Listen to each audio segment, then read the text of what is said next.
Assalamu alaikum everyone, welcome back. और now we are going to study the second topic of our protein metabolism. इसके अंदर है dietary protein digestion. और छोटा सा इंट्रो दिया हुआ इन्होंने कि हमारी जो डाइट में नाइट्रोजन होता है that is consumed in the form of protein. और protein since it is too large to be absorbed by the intestine, तो प्रोटीन को हमें स्मॉल पार्टिकल्स में तोड़ने की ज़रूरत होती है. स्मॉल पार्टिकल्स में तोड़ना कैसे होता है? Through enzymes. और ये एंजाइम्स हमारे पास फॉर्म होते हैं बाय 3 डिफरेंट ऑर्गन्स, जिसके अंदर first of all our very own stomach आ जाता है, then pancreas and then we have small intestine. ये एक छोटा सा इंट्रो था. इसके बाद हम ऑफिशियली बिगिन करते हैं और प्रोटीन डाइजेशन का टॉपिक. इसके अंदर हमारी जो प्रोटीन डाइजेशन होती है ये बेसिकली स्टार्ट होती है from our stomach. It doesn't start from the mouth. So this is a very important MCQ के स्टमक से प्रोटीन डाइजेशन स्टार्ट होती है. और स्टमक में हमें पता है गैस्ट्रिक जूस होता है and gastric juice is compose of 2 components, जिसके अंदर सबसे पहले आ जाता है HCl and then pepsinogen. HCl का काम क्या होता है? It first kills the bacteria and second it denatures the protein. Proteins को डीनेचर कर देगा तो प्रोटीन्स के ऊपर बाकी एंजाइम्स आसानी से काम कर सकेंगे. जबकि पेप्सिनोजन होता है ये इनएक्टिव फॉर्म होती है बेसिकली, एंड इस इनएक्टिव फॉर्म को एक्टिव फॉर्म में यानी कि पेप्सिन में कन्वर्ट करने के लिए HCl की ज़रूरत होती है. जब पेप्सिन बन जाता है तो पेप्सिन क्या करता है? ये हमारे प्रोटीन्स को कन्वर्ट कर देता है into polypeptides plus some free amino acids. अच्छा, तो एक पॉइंट है कि हमारे सारी प्रोटीन डाइजेशन का मकसद ये है कि हम प्रोटीन्स को in the end amino acids में कन्वर्ट कर दें. अब चूंकि ये हमारे पास कुछ फ्री अमीनो एसिड्स हैं तो इसके ऊपर तो फर्दर कोई काम नहीं हो सकेगा, लेकिन पॉलीपेप्टाइड ये आगे से टूट सकता है तो इसके ऊपर सब्सिक्वेंटली बाकी एंजाइम्स एक्ट करेंगे और इसे oligopeptides, tripeptides, dipeptides and then amino acid में कन्वर्ट किया जाएगा. ये होगी हमारी स्टमक के लेवल पर डाइजेशन. देन हमारा जो प्रोटीन है ये मूव ऑन करेगा into the large intestine. Large intestine में हमारे पास पेंक्रियाटिक एंजाइम्स एक्ट करेंगे. पेंक्रियाटिक एंजाइम में हमारे पास एंडोपेप्टाइडेजेस आ जाते हैं एंड एक्सोपेप्टाइडेजेस आ जाते हैं. एंडोपेप्टाइडेजेस में हमारे पास 3 सब्सिक्वेंट एंजाइम्स आ जाते हैं, 3 फर्दर एंजाइम्स आ जाते हैं, जिसके अंदर पहला तो है trypsin, then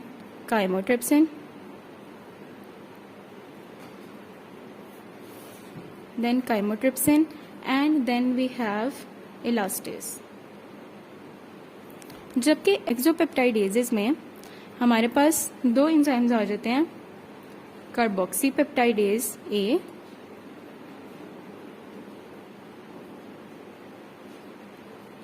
and carboxypeptidase B. एक्सोपेप्टाइडेजेस जैसे कि नेम से जाहिर है कि ये टर्मिनल पेप्टाइड बॉन्ड्स को तोड़ेंगे, जबकि एंडोपेप्टाइडेजेस दरमियान वाली यानी जो टर्मिनल के से दूर हों उन पेप्टाइड बॉन्ड्स को तोड़ेंगे. उसके बाद हमारी जो बुक है इसके अंदर इन्होंने एक पॉइंट दिया हुआ है कि ये जो एंजाइम्स हैं ये स्पेसिफिक होते हैं. स्पेसिफिक कैसे? फॉर एग्जांपल ये जो ट्रिप्सिन है ना, ट्रिप्सिन सिर्फ उसी पेप्टाइड बॉन्ड को तोड़ेगा जिसका जो कार्बन होता है it is being donated bye arginine और लाइसिन. जबकि काइमोट्रिप्सिन है ये उसी पेप्टाइड बॉन्ड को तोड़ेगा जिसका जो कार्बन होता है वो ल्यूसीन, मिथ्योनिन, फिनाइलएलानिन, ट्रिप्टोफन या टायरोसिन से डोनेट हुआ होगा. इसी तरह इन्होंने इलास्टेस का भी स्पेसिफिसिटी बताई हुई है, कार्बोक्सीपेप्टाइडेज A की भी स्पेसिफिसिटी बताई हुई है एंड कार्बोक्सीपेप्टाइडेज B की भी स्पेसिफिसिटी बताई हुई है. Then we have zymogen release. अच्छा, ये जो हमारे पास पेंक्रियाटिक प्रोटीएजेस होते हैं एंड यानी कि पेंक्रियाटिक एंजाइम्स होते हैं, they are initially in inactive form से वो एक्टिव फॉर्म में कन्वर्ट होते हैं. अच्छा, जो इनएक्टिव फॉर्म होती है इन एंजाइम्स की वी कॉल इट ज़ाइमोजन, और zymogen is release by the action of cholecystokinin. And ये जो ज़ाइमोजन होता है रिलीज हो गया, ट्रिप्सिनोजन रिलीज हो गया, काइमोट्रिप्सिनोजन रिलीज हो गया, प्रोइलास्टेज हो गया रिलीज, प्रो कार्बोक्सीपेप्टाइडेज ए हो गया, बी हो गया। अब इन इनएक्टिव फॉर्म्स को हमने एक्टिव फॉर्म में कन्वर्ट करना है। तो यहाँ पर आता है हमारे पास एंटीरोपेप्टाइडेज। एंटीरोपेप्टाइडेज का काम ये है कि ये ट्रिप्सिनोजन को ट्रिप्सिन में कन्वर्ट करता है। ट्रिप्सिन आगे से क्या करता है, ट्रिप्सिन आगे से ट्रिप्सिनोजन मॉलिक्यूल्स को उन्हें एक्टिव फॉर्म में कन्वर्ट करा होता है। ठीक है, इस तरह एक कैस्केड इफेक्ट चला आ रहा होता है कि ट्रिप्सिन आगे ही अपने ट्रिप्सिनोजन जो मॉलिक्यूल्स होते हैं उन्हें एक्टिव कर रहा होता है, फिर आगे से ट्रिप्सिन बनता है जो कि आगे फर्दर ट्रिप्सिनोजन मॉलिक्यूल्स को एक्टिव करता है। So it kind of becomes like a cascade effect. और ये जो ट्रिप्सिन है, it is that very on trypsin जो कि आगे से काइमोट्रिप्सिनोजन, प्रो इलास्टेज और प्रो कार्बोक्सीपेप्टाइडेज को इनके एक्टिव फॉर्म में कन्वर्ट कर होता है। दैट इज जो हमारे पास ट्रिप्सिन है, it is the common activator of all pancreatic zymogens. Then हमारे पास क्या होता है, हमने क्या पढ़ा था, हमारे प्रोटीन से पॉलीपेप्टाइड्स बने प्लस कुछ अमीनो एसिड बन गए। इसके ऊपर पैंक्रियाटिक एंजाइम्स एक्ट किए एंड ये किस में कन्वर्ट हो जाते हैं, ओलिगोपेप्टाइड्स में प्लस कुछ फ्री अमीनो एसिड में। अब इन ओलिगोपेप्टाइड्स ने आगे कहाँ जाना है, इन प्रोटीन के पार्टिकल्स ने आगे कहाँ जाना है, ये जाएंगे स्मॉल इंटेस्टाइन में और वहाँ ये कन्वर्ट हो जाएंगे इनटू अमीनो एसिड्स।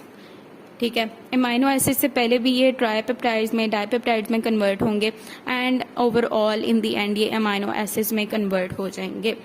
ठीक है, और स्मॉल इंटेस्टाइन में कौन से एंजाइम्स होते हैं, स्मॉल इंटेस्टाइन एक वो ऑर्गन था जो कि हमारे एंजाइम्स को रिलीज कर रहा था। इसके अंदर से अमीनोपेप्टाइडेज निकलता है, प्लस इसी स्मॉल इंटेस्टाइन के लेवल पर डाई प्लस ट्राइपेप्टाइडेजेस एक्ट कर रहे होते हैं। डाई एंड ट्राइपेप्टाइडेजेस का काम क्या है, एज द नेम सजेस्ट कि डाई एंड ट्राइपेप्टाइड्स को तोड़ते हैं इनटू द अमीनो एसिड्स। ठीक है, और ये जो अमीनोपेप्टाइडेज है ये हमारे पास एक्सोपेप्टाइडेज है, यानी कि टर्मिनल पेप्टाइड बॉन्ड को तोड़ा होता है। टर्मिनल पेप्टाइड बॉन्ड को तोड़ने के बाद जो हमारा जो ओलिगोपेप्टाइड्स थे, अमीनो एसिड्स थे, and after being acted upon by di and tripeptidases, हमारा जो सारा प्रोटीन, सब सारे के प्रोटीन के पार्टिकल्स थे, they have been converted into amino acids. अब इस अमीनो एसिड की हमने अब्जॉर्प्शन करनी है, वो हम बुक से करते हैं। Okay, now we are going to study the absorption of free amino acids in the intestine, in the small intestine. तो basically जो most free amino acids है ना, they are taken up into the enterocytes via sodium dependent secondary active transport. इस process के through they are taken up into the enterocytes, और इसके दौरान जो हमारे पास जो कैरियर प्रोटीन होता है, that is called solute carrier protein, SLC कह देते हैं।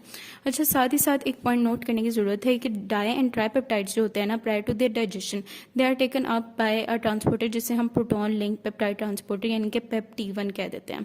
ठीक है, after they are taken up by that they are hydrolysed by enzymes to free amino acids, and then the amino acids, overall the amino acids are taken up into the portal system. अब उस portal system से amino acid जो होते हैं वो liver में भी जा सकते हैं, सर्कुलेशन में भी जा सकते हैं, वो मेटाबोलाइज भी हो सकते हैं या फिर सिर्फ ब्लड में रह सकते हैं। तो यहाँ पर ये एक नोट कह रहे हैं, एक पॉइंट कह रहे हैं कि जो ब्रांच चेन अमीनो एसिड्स होते हैं, BCAA एब्रिविएशन है इसकी, they are not metabolised by liver, although they are taken up by the liver, but they are not metabolised by it, but instead they are sent from the liver to the muscles via the blood circulation. This was our absorption. Protein की absorption कैसे हो रही थी, digestion हमने पहले पढ़ ली थी।